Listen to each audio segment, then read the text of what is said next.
Hi, welcome to the channel. As you can see here, we're rebuilding a ZX6R Kawasaki. Mild damage, but as the first bike I'm attempting, I thought I'll start on the easier side. The bike's purchased through an auction for £2,100. Basically, primarily cosmetic damage. It's a category N, so pretty much all fairing from looking at the bike for starters, but I'll take you through it and strip it down first and see what the hidden costs are.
So a quick recap, I've removed all the fairings and just having a look at all the hidden damage.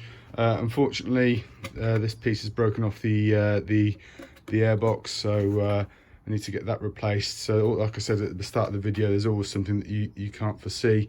It looked okay when the top of the part of the fairing was all intact, but yeah, obviously damaged there. Everything else looks okay on this side. No major damage. I will be replacing the fairing. I do need to check the exhaust.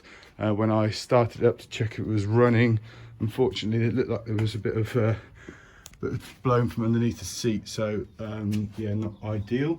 On this side, the only issue is I've got to replace the footrests. As you can see, they're snapped off, and I need to check that the master cylinder at the rear is okay.